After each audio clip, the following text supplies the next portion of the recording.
Livro DNA Lagoinha, Louvor e Arte. Editora Profetizando Vidas. Vamos começar a leitura agora do livro, cujo tema é Louvor e Arte. Agradecemos a todos que de alguma forma contribuíram para que este manual se tornasse realidade. Sem o extraordinário e inestimável auxílio de vocês, nada disso seria possível.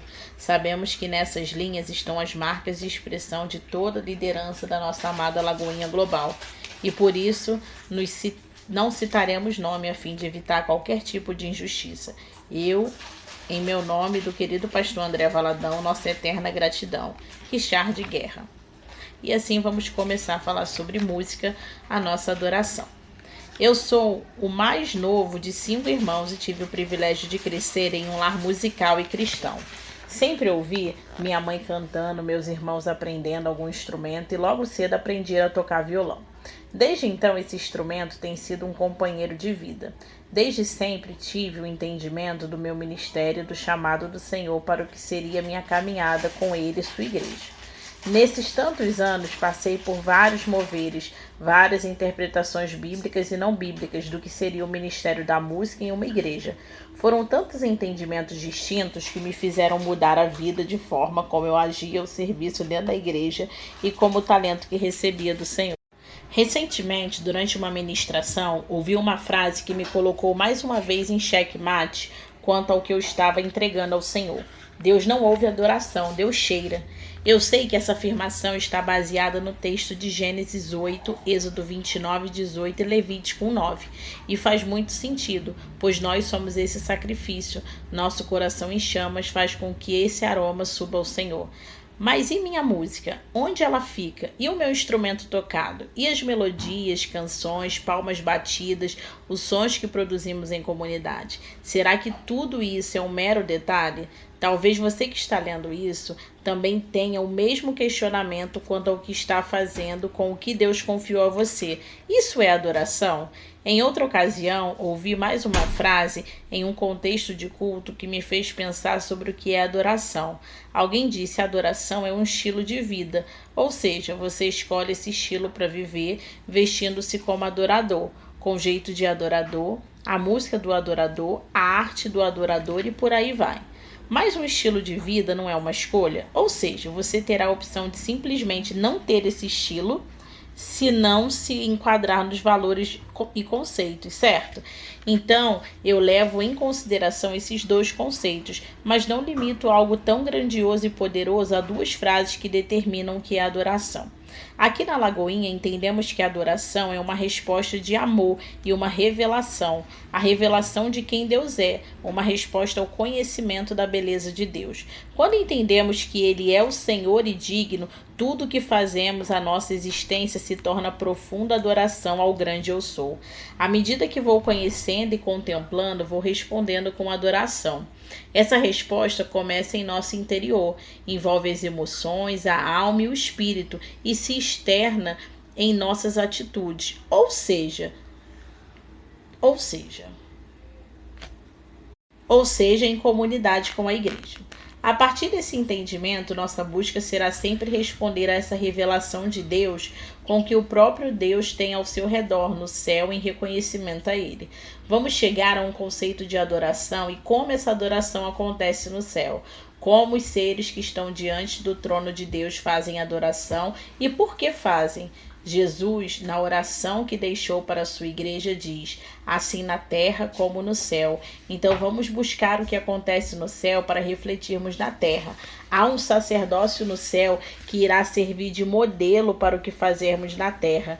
Sempre que falamos de adoração, me vem na mente 2 textos poderosos nos quais encontramos 2 homens de Deus tendo uma visão do trono de Deus. O primeiro está em Isaías 6. O rei Uzias havia morrido. O povo poderia estar desesperado por perder um referencial de governo.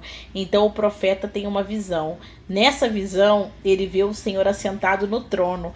Vê seres celestiais proferindo o som no céu. E nesse som ele escuta: Santo, Santo, Santo é o Senhor dos exércitos.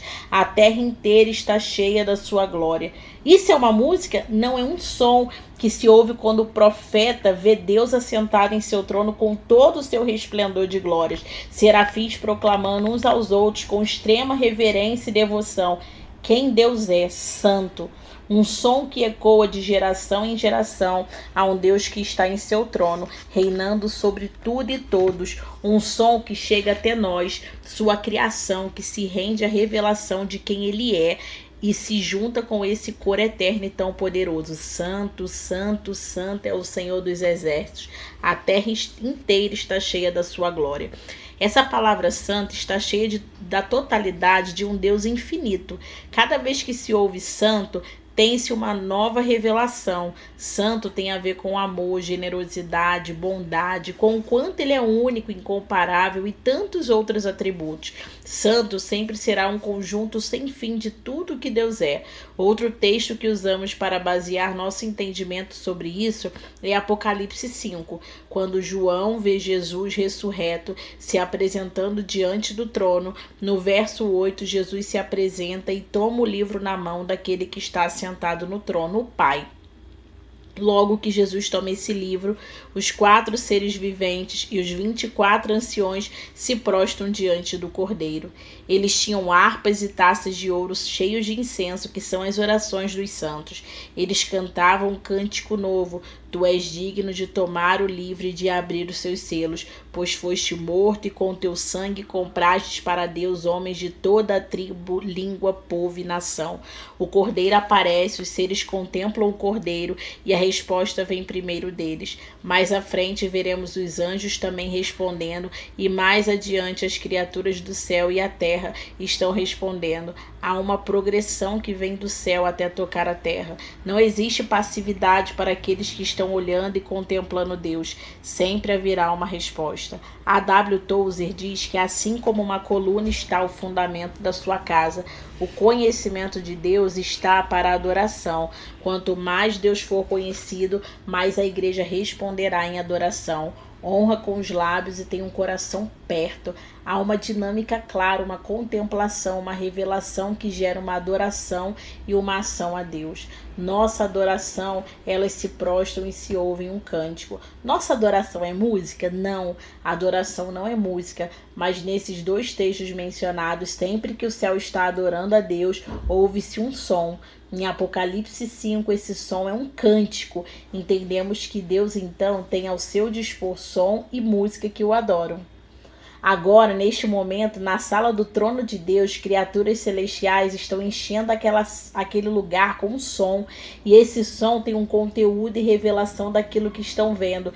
Por isso, aqui na terra, nossa adoração sempre será intencionalmente intensa. Ao contemplarmos a beleza de Deus e todos os seus atributos, fluirão de nós novos cânticos que exaltarão sua plenitude e grandeza. Uma coisa importante que temos que lembrar é que essa revelação começa em Deus. Ele dá o primeiro passo, ele começa o diálogo e nós vamos respondendo, sempre sabendo que é a partir dele. Faz parte do caráter de Deus ser revelado a nós. Mais especificamente, Deus ama ser revelado. Deus não se esconde de você, Deus se esconde para você. E nesse encontro com Deus haverá sempre a revelação de algo poderoso dele para a sua criação. Desde o princípio, Deus manifesta a sua presença e deseja que sua presença seja conhecida pelos seus filhos, pelo seu povo, pela sua igreja de Jesus. Há um profundo desejo de Deus de se fazer revelado. Deus vai facilitando para nós esse encontro, para que nesse encontro nosso entendimento de quem é seja tão profundo que o que virá de nós como resposta não será outra coisa, senão uma profunda e verdadeira adoração. Somos atraídos a esse lugar de beleza e começamos a ser envolvidos pela beleza de Deus.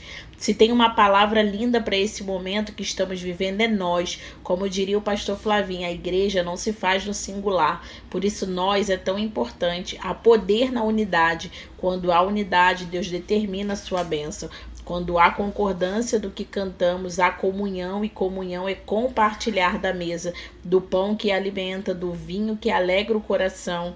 A adoração comunitária tem poder para fazer um solitário encontrar uma família. A comunhão é o poder da igreja frente às trevas. Vivemos juntos, convivemos e cantamos juntos. E não podemos adorar como queremos. O adorado coloca o princípio da adoração. Aqui vemos a importância da liturgia na adoração, uma organização que trará para a igreja uma segurança e um norte para tudo. A rotina educa e ensina a devoção, não é o centro. Temos que cantar, sim. Temos que bater palmas, sim, pois é assim que a palavra de Deus nos ensina. São mandamentos que nos pedem uma ação e uma reação. Todo o nosso ser dará glória a Deus. Quando estamos no culto, a liturgia vai nos ensinar a viver uma vida de adoração. Na constância da liturgia, vamos levar a Igreja de Jesus a esse entendimento. Aqui na Lagoinha, entendemos que a música é uma parte fundamental da nossa experiência de culto. É uma resposta de amor ao Senhor que nos criou para adorá-lo. Chamamos isso de louvor de sua glória. Para nós, a música é um elemento central da adoração da igreja. Adorar não é um meio, é o fim. Nós usamos a adoração para entrar na presença de Deus, pois já estamos nelas. Fomos feitos para adorar. Enquanto nos reunimos como igreja, agradecemos, lutamos o bom combate, liberamos palavras proféticas, chamamos à existência coisas que ainda não existem no natural, mas já foram geradas no sobrenatural. Confessamos nossa devoção, manifestamos o corpo de Cristo e como sua noiva, invocamos seu santo nome até que ele venha. A música na igreja também é um elemento comunitário. A igreja canta junto, com união de coração e concordância teológica. Usamos alguns elementos para exemplificar os processos e para que isso aconteça, levamos tudo muito a sério. Nossa música é sempre intencionalmente intensa, como disse anteriormente, com muita alegria e verdade em nossa expressão de culto.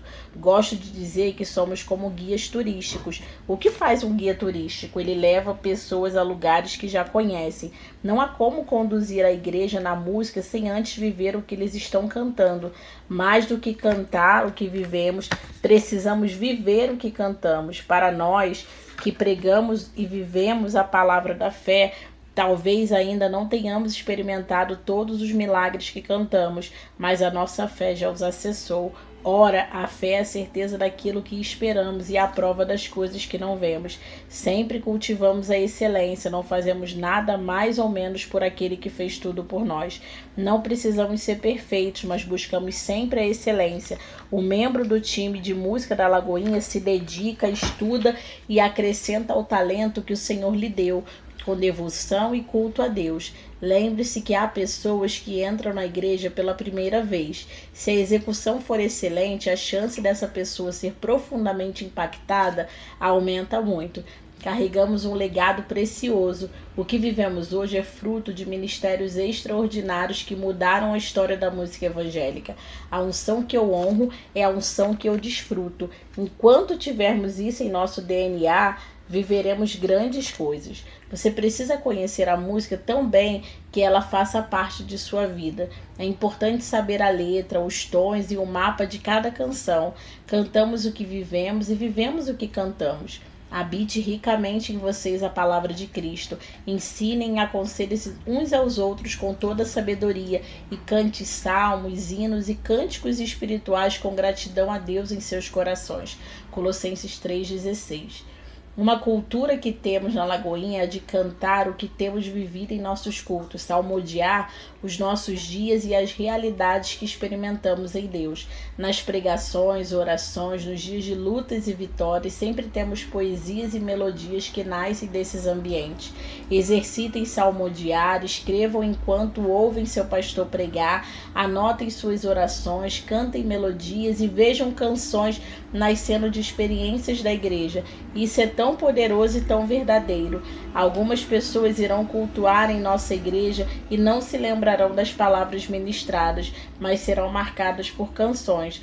Há um poder muito grande no que liberamos como igreja enquanto cantamos. Temos vivido e buscado por um tempo de sinais e maravilhas, prodígios e milagres, e já vemos pela fé que enquanto cantarmos pessoas serão curadas e o céu tocará a terra. Já cremos que nossos olhos verão coisas sobrenaturais e absurdas em nosso meio. Tudo isso porque em nossa busca pelo Senhor tivemos a revelação de quem Ele é. Vamos juntos a esse encontro, pois nesse encontro o Senhor se revelará e fará marcas profundas em nossa vida. Nós nunca mais seremos o mesmo. No amor do Cordeiro, Samuel Mizrahi. Capítulo 1. Motivação do coração. O Senhor não vê como o homem vê a aparência, mas o Senhor vê o coração. 1 Samuel 16:7. Deus conhece a nossa motivação. O conhecido episódio da escolha de Davi como rei de Israel nos traz a informação importante e alarmante. Deus conhece a motivação do nosso coração. Isso quer dizer que nossos talentos, performance, influência, aparência e eloquência não são suficientes para convencê-lo. O que determinou a escolha de Davi foi o que Deus viu em seu coração. Isso não significa que os aspectos externos citados acima não possam ser valorizados. Muito pelo contrário, o próprio Davi recebeu a oportunidade por causa de suas características visíveis aos homens. Vejamos alguns versículos mais adiante no mesmo capítulo. E Saul respondeu aos que o serviam: encontrem alguém que toquem bem e tragam-no até aqui. Um dos oficiais respondeu: conheço um filho de Jessé, de Belém, que sabe tocar harpa. É um guerreiro valente, sabe falar bem, tem boa aparência e o Senhor está com ele. O texto nos mostra que os atributos de Davi foram determinantes para a escolha feita por Saul. O talento de Davi, sua coragem, eloquência e boa aparência foram evidenciados pelo servo que o indicou ao rei. Ou seja, essa oportunidade foi dada a Davi porque ele preenchia os requisitos necessários aos olhos humanos. Se continuarmos lendo o texto, vamos constatar de que, de fato, o espírito maligno se afasta quando Davi tocava. E esse é o ponto. Os atributos visíveis aos homens deram a Davi a oportunidade de entrar naquela ocasião. Mas será que um espírito maligno realmente seria expulso por causa do talento ou da eloquência de alguém? Será que o espírito maligno se intimidaria diante de uma boa aparência? A resposta é não. O que coincidia a Davi a habilidade de afastar aquele espírito maligno era algo invisível aos homens, que em primeiro momento era a presença de Deus, e a ação da presença de Deus está diretamente ligada à motivação do coração. A presença de Deus. Vamos comparar outros dois versículos do mesmo capítulo. Samuel apanhou o chifre cheio de óleo e ungiu na presença de seus irmãos. E a partir daquele dia o Espírito do Senhor apoderou-se de Davi. O Espírito do Senhor se retirou de Saul e um espírito maligno vindo da parte do Senhor o atormentava. O versículo 13 nos mostra o que aconteceu assim que Davi foi ungido. O Espírito do Senhor se apoderou dele. Deus já havia aprovado a motivação do coração de Davi, declarando que Samuel estava atento às aparências, mas ele viu que o homem não podia enxergar. Sendo assim, seu espírito tinha espaço para agir livremente através de um coração que estava totalmente sujeito à sua vontade e aos seus padrões. Em contraste, o versículo 14 nos adverte sobre a consequência da desobediência de Saul. O Espírito do Senhor se retirou dele, quando a motivação do coração de Saul mudou e deu lugar à sua própria vontade e obstinação. Já não havia mais espaço para a presença de Deus. O talento de Davi o levou até o palácio, abriu as portas, mas o coração aprovado é o que manteve lá, pois somente o Espírito de Deus agindo através dele era capaz de expulsar o mal que atormentava Davi. A partir daí temos a oportunidade de fazer uma autoanálise e perceber o que tem sido mais importante para nós. Podemos crescer tecnicamente, melhorar nossa aparência, trabalhar nossa oratória, ter contatos estratégicos, bombar nas redes sociais, mas nada disso impressiona a Deus. Quando nos esquecemos dessa verdade, nos esforçamos muito para que as portas se abram, mas quando elas se abrem, não conseguimos nos manter relevantes, pois tudo que nós mesmos podemos oferecer é limitado. O diferencial é a ação do Espírito, mas ele só pode se apoderar e agir se houver um coração que tenha a motivação certa, como notamos no exemplo de Davi e Saul. O que Deus viu em Davi?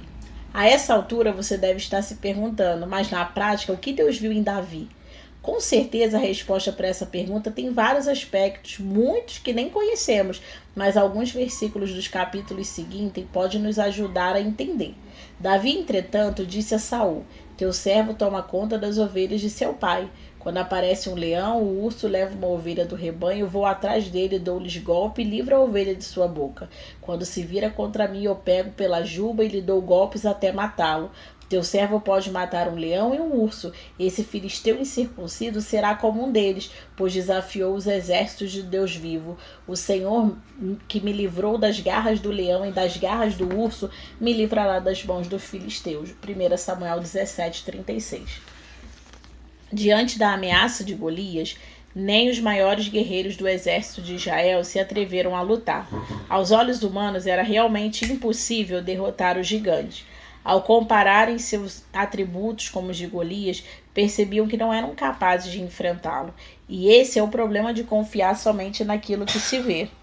Davi já estava acostumado a vencer os leões e ursos maiores e mais fortes que ele, por causa da sua própria força? De maneira nenhuma. Ele mesmo declarou: o Senhor me livrou das garras. Era o Espírito de Deus que o livrara, o mesmo que conhecia a motivação do seu coração e exatamente por isso se apoderou dele. Golias representa apenas mais um livramento que ele receberia pelo agir do Senhor. Note que ninguém sabia desse fato até Davi contar.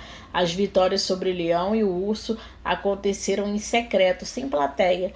Davi arriscava a própria vida para cumprir a tarefa de cuidar das ovelhas de seu pai. Esse esforço não era recompensado nem pelo próprio Jessé, aparentemente, já que Davi nem sempre foi considerado como uma opção para ser o novo rei. Mas Deus sabia, era exatamente isso que Deus via em Davi, um coração com motivação certa. Um coração que não mata leões e ursos para ser aplaudido, mas por ser fiel à sua missão. Quando diante de Golias havia uma plateia para assistir o que Davi vivia em culto, só se repetiu. Isso nos lembra que o que acontece na plataforma deve ser só um reflexo do seu secreto. Será que se o nosso secreto realmente se tornar público, um coração com a motivação certa será revelado? Será que somos fiéis à missão quando ninguém está olhando? Será que a nossa performance é baseada na necessidade de aplausos e aprovação, ou ela é extensão do que já vivemos com Jesus, quando ninguém está nos observando? A motivação certa faz com que o coração seja rendido, obediente, servo, quebrantado e disposto a acertar, mesmo se ninguém além de Deus souber disso. Qual é a sua motivação? A caminhada de Davi tem muitos outros episódios, muitos altos e baixos, acertos, erros, conquistas e decepções. Apesar de tudo isso, ele recebeu um nobre título, Homem segundo o Coração de Deus. Uau! Essa é certamente uma inspiração para nós adoradores. Imagine como seria ouvir do próprio Deus que te conhece íntima e profundamente, que seu coração se encontra alinhado com o dele. Diante de tudo isso, sinceramente, como você está? Qual é a sua motivação? Por que você faz o que faz? Para quem você faz? Deus, que vê o que ninguém vê, mas enxerga, aprova o que encontra no seu interior. Se o seu talento te der oportunidades maiores, a presença de Deus poderá entrar por essas portas com você. Haverá espaço para ela? Se o seu secreto for revelado, ele será parecido com o que você mostra para os outros na plataforma. Quero te convidar a refletir e, em oração, pedir ao Senhor que te mostre o que Ele vê. Alinhe as suas motivações a dele e as suas expectativas ao que Ele espera de você. Só assim, adorador, seu coração será aprovado e o Espírito de Deus realmente terá espaço de fluir através de você. Capítulo 2. Conduta do ministro. Todas essas coisas são lícitas, mas nem todas convêm. Todas as coisas são lícitas, mas nem todas edificam. 1 Coríntios 10, 23. Corinto era a cidade mais importante da Grécia na época de Paulo. Os crentes de Corinto estavam passando por diversos problemas e indignações. Então Paulo organizou o livro de 1 Coríntios para responder às perguntas que os crentes tinham feito a ele e para exortá-los a respeito da conduta correta do cristão. Nosso querido pastor Márcio Valadão sempre nos ensinou algo: filho, pode tudo, só não pode pecar. Creio que essa frase seja a maneira mais simples de entender o que Paulo está dizendo na carta. Cristo nos libertou do pecado para vivermos de maneira digna a Ele. Por isso, nem tudo nos convém, pois nem todas as coisas nos edificam. Devemos buscar o que edifica a nós mesmos e também aos outros. Mediante esse entendimento, vejamos áreas em que também precisamos ter conformidade à fé que professamos. Vestimenta. Nossa maneira de vestir revela como pensamos. O certo é que devemos glorificar a Deus, inclusive em nossas vestes. 1 Timóteo 2 diz que devemos nos vestir com decência. Paulo aqui fala às mulheres, mas se ele escrevesse hoje, se dirigia da mesma forma aos homens. Queridos, tenhamos bom senso do nosso padrão, não é o mundo. Nosso padrão é a palavra de Deus. Estejamos alertas e atentos ao nosso modo de vestir dentro e fora da igreja, pois somos referência e as pessoas estão olhando para nós. Roupas curtas, apertadas, decotes, roupas transparentes não convém a nós, ministros de Deus, que sejamos coerentes no púlpito e fora do púlpito, nos vestindo de forma coerente e digna daquilo que cremos. Vamos nos revestir de um novo homem e deixar as coisas velhas para trás. Redes sociais. Que tal começarmos refletindo? Nossas redes sociais glorificam a Deus? Nossas postagens, fotos, curtidas, comentários, palavras mostram a nossa devoção a Cristo? Como ministros de Deus e representantes de seu reino aqui na terra, devemos nos comportar como tais. Será que nossas redes sociais têm atraído ou afastado as pessoas do Evangelho? Nossas redes têm glorificado ou envergonhado o nome de Cristo? Sejamos coerentes, o mundo deve ver Jesus em nós. Linguajar. Nenhuma palavra torpe saia da boca de vocês, mas apenas o que for útil para edificar aos outros, conforme a necessidade, para que conceda a graça dos que ouvem. Efésios 4:2. Nossas palavras e conversas devem ser para edificação. É inadmissível o ministro da casa de Deus ser falastrão. Contar e ouvir fofocas, contar e rir de piadas torpes, ou seja, que fere os bons costumes, a descendência, a moral. Nenhuma palavra indecorosa deve estar em nossa boca. Acaso pode sair água doce e amarga da mesma boca, da mesma fonte? Nossa maneira de falar revela quem somos. Afinal, a boca fala o que o coração está cheio. Precisamos entender algo. Se alguém considera religioso, mas não refreia sua língua, engana-se a si mesmo. Sua religião não tem valor algum. Tiago 1:2. Ministro ou artista? O artista é contratado para se apresentar em um show, teatro, música, auditório. Logo depois de sua apresentação, ele vai embora ou vai para o camarim ou para uma sessão de fotos com fãs. Seu objetivo ali é ganhar dinheiro e levantar o próprio nome. Nós não somos estrelas, somos ministros de Cristo e vivemos para levar somente o nome dele. Como tais, precisamos também ser ministrados e cheios e alinhados por ele. Sentar para receber a palavra é fundamental. Não ficar indiferente ao culto quando acabamos de ministrar é indispensável. Ser participante da vida da igreja é essencial. Não podemos ser ministros só de púlpito, isso não existe. Queridos, estejam em células, tenham comunhão com os irmãos, busquem aperfeiçoamento técnico, pois nosso Deus é um Deus de excelência e espiritual. Vamos caminhar de glória em glória, tendo coerência em nossa postura no púlpito e fora dele, entendendo que devemos glorificar a Deus em todo o nosso modo de viver. Assim, quer vocês comam, bebam ou façam qualquer coisa, façam tudo para a glória de Deus. 1 Coríntios 10:31. Vamos orar? Pai, nos ensina a viver a tua glória em tudo o que fizermos. Que nossa conduta seja semelhante à do teu Filho Jesus, que buscou agradá-lo e obedecê-lo. Espírito Santo, faça uma obra em nós e nos leve ao verdadeiro arrependimento, que traz mudanças de mente e atitude. Em teu nome, amém. Capítulo 3. Fundamentos da adoração bíblica. Adoração bíblica. Muito se fala sobre expressões, louvores e adoração ao longo dos anos. As definições dessas expressões têm se diversificado entre o tradicionalismo ou a contemporaneidade presente nas igrejas evangélicas. Porém, para quem não percamos em definições aleatórias, vamos nos basear nas escrituras para entendermos melhor o assunto. Antes de entrarmos nesse assunto, vamos ao significado da palavra ministério, que é o comumente associado à palavra louvor. No Novo Testamento, encontramos ministério com significado de diaconia, serviço, ministério, especialidade daqueles que executam algo através do pedido de Deus, serviço daqueles que preparam ou servem o alimento. Já no Antigo Testamento, encontramos a palavra abodá, trabalho, serviço, obra, trabalho de servo ou escravo a serviço de Deus. Logo, embora algumas pessoas gostem mais da parte do serviço, o ministério significa, na verdade, serviço. Servir ao Senhor é também servir aos nossos irmãos através da música. O ministro da música, seja ele o condutor do grupo ou os músicos e cantores que o acompanham, todos exercem a função de facilitadores para a igreja. O papel do ministro de louvor é o de servir a igreja, influenciando e inspirando a igreja a se envolver profundamente em amor, louvor e adoração a Deus, com o objetivo de edificar o corpo de Cristo. 1 Coríntios 4, 1, 2 diz: portanto, que todos nos consideremos como servos de Cristo, encarregados do ministério de Deus. O que requer desses encarregados é que sejam fiéis. Louvor. A palavra louvor significa expressão de admiração e reconhecimento de alguém. O louvor pode ser dirigido a alguma pessoa por ter feito algo ou a Deus. Louvor a Deus é a expressão do quanto o amamos e o reconhecemos. O louvor na Bíblia. Encontramos diversos contextos nos quais a expressão de louvor a Deus em suas variadas formas. Vamos destacar alguns. Natureza do louvor de Deus, Salmo 69, 34. Estrelas cantam, Jó 38, 6, 7. Louvor nos céus através dos anjos, Isaías 6, 3.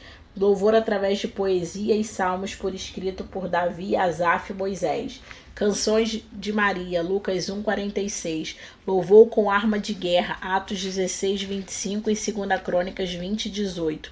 Louvor nos posicionando a entrar na terra prometida, Êxodo 15, 20 e 21. Na Bíblia, encontramos em Apocalipse 5, 12 e 13 que Deus é digno de louvor por todos os atributos e porque Ele faz.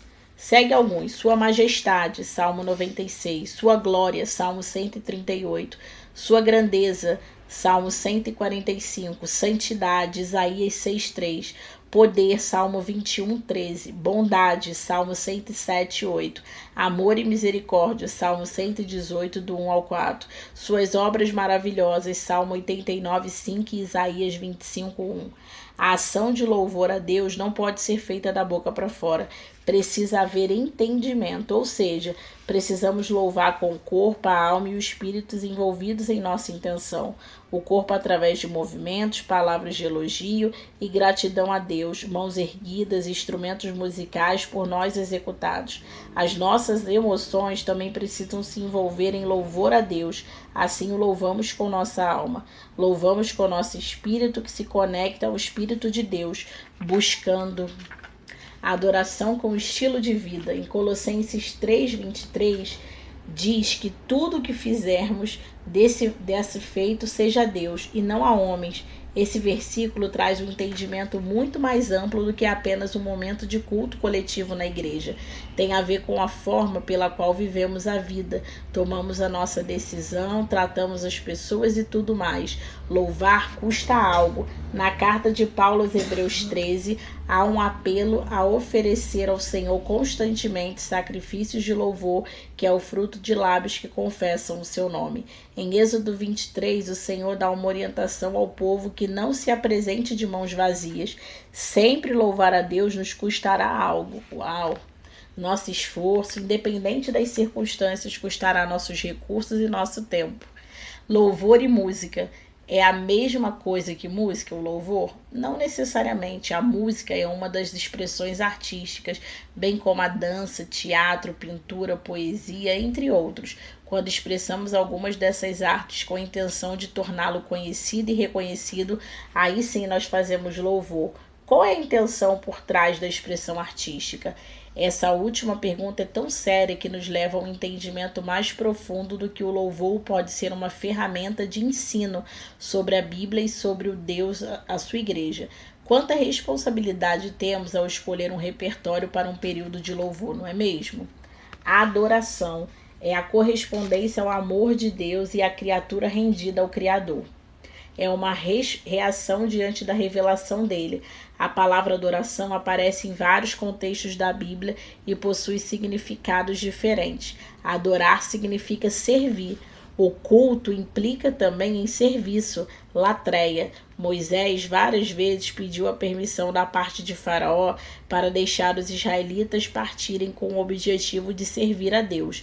O significado central deste termo, tanto no Antigo Testamento como no Novo, tem a ver com a relação entre homem e Deus, como um escravo de amor, da orelha furada, que está sempre disposto a dar ao teu Senhor.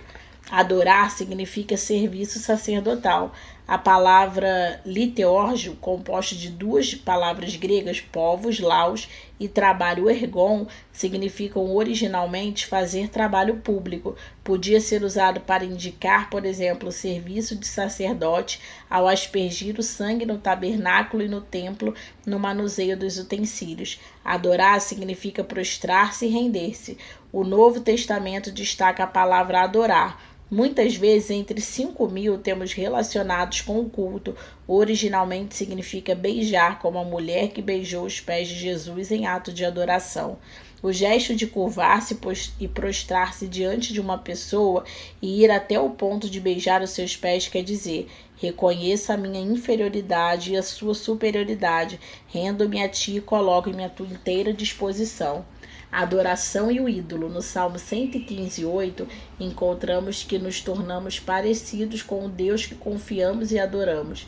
Se adorarmos o dinheiro, seremos parecidos com Mamon. Se adorarmos a Deus, seremos parecidos com ele. Quando Moisés esteve com o Senhor no Monte Sinai, trazendo consigo as tábuas da lei, ao descer o seu rosto brilhando, pois estava com o Senhor. Da mesma forma, somos chamados a viver nossa vida com o rosto brilhando da glória de Deus. Louvor e adoração. A Bíblia nos ensina que o louvor e a adoração são o que entregamos a Deus em resposta ao reconhecimento de quem Ele é e pelo que Ele merece. Na resposta a Deus se faz no culto coletivo, mas precisa ser principalmente em nosso dia a dia, ou seja, nossa vida precisa ser uma entrega diária ao Senhor, seja no altar ministrando, no meio da igreja ou em casa. A palavra diz que devemos servir ao Senhor com alegria. Tudo que fizermos deve ser para a glória de Deus. E assim produziremos frutos eternos. Através de nossa vida ecoará mais do que apenas um som. Haverá um sorriso nos lábios do Senhor e salvação onde esse som ecoar.